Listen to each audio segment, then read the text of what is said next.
warahmatullahi wabarakatuh. Halo semua, perkenalkan nama saya Tesya Afwani. Saya dengan NIM 2430106036. Di video kali ini, Tesya akan memenuhi sebuah tugas mata kuliah, yakni tugas mata kuliah Bahasa Indonesia yang diampu oleh Ibu Ratmiati. Nah, di video kali ini Tesya akan meresensi sebuah buku yang berjudul Teori Komunikasi.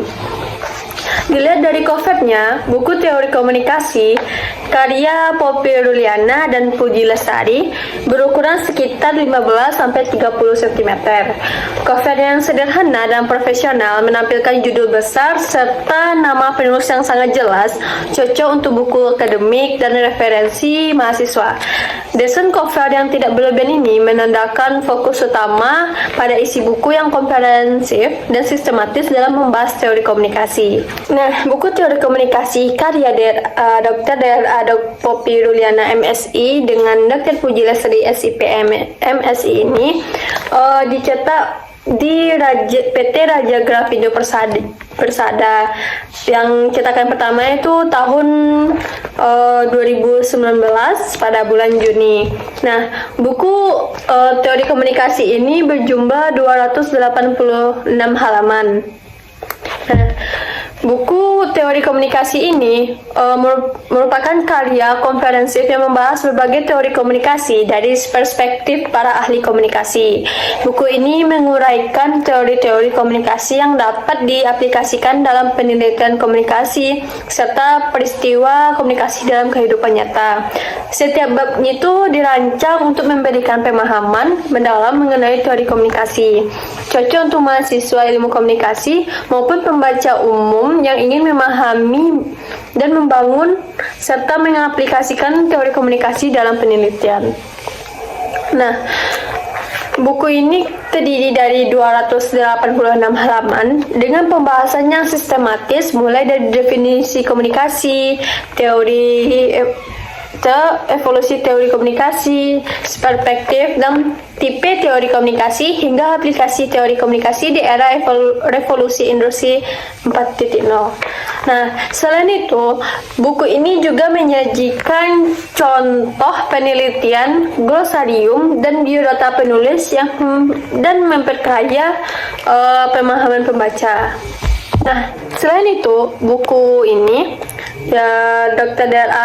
Lestari juga menulis buku terkait teori komunikasi hati yang menekankan pentingnya komunikasi yang melibatkan peran hati manusia sebagai sumber energi kebaikan, cinta, dan kasih. Komunikasi hati dianggap sebagai bentuk komunikasi paling humanis yang mampu membangun sikap positif, empati, dan harmoni dalam berbagai aspek kehidupan seperti pribadi, keluarga, pekerjaan, dan hubungan lintas budaya. Nah, di buku ini memberikan konsep dan metode efektif untuk mengaplikasikan komunikasi hati guna memperbaiki kualitas hubungan antar manusia. Secara keseluruhan, buku Teori Komunikasi oleh Dr.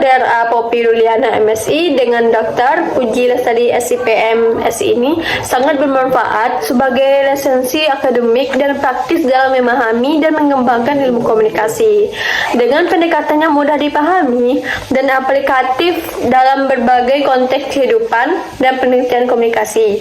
Nah, adapun kelebihan dari buku yang berjudul Teori Komunikasi itu, yang pertama, materinya tuh lengkap dan teratur, mulai dari pengenalan teori komunikasi sampai cara menggunakannya di kehidupan sehari-hari. Terus juga buku ini memiliki kelebihan penjelasannya itu mudah dimengerti, cocok untuk mahasiswa dan orang-orang yang baru belajar komunikasi.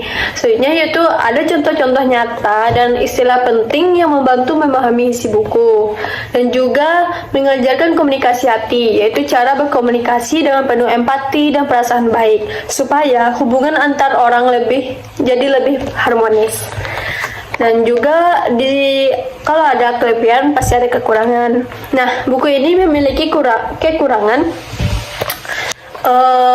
itu Seperti konsep komunikasi hati itu kan butuh niat dan kesungguhan dari semua orang yang berkomunikasi. Jadi kadang sulit untuk diterapkan dan juga beberapa bagian itu masih terasa agak berat untuk yang benar-benar baru belajar tanpa latar belakang teori. Dan juga buku ini ide komunikasi hati yang idealis kadang susah dipakai saat menghadapi situasi yang rumit atau konflik besar. Jadi mungkin hanya itu yang dapat saya resensi dari buku yang berjudul Teori Komunikasi ini. Semoga resensi buku yang telah saya sampaikan ini bermanfaat bagi teman-teman semuanya. Dan jangan lupa teman-teman baca buku Teori Komunikasi ini karena sangat bermanfaat juga bagi kehidupan kita sehari-hari. Mungkin hanya sekian. Assalamualaikum warahmatullahi wabarakatuh.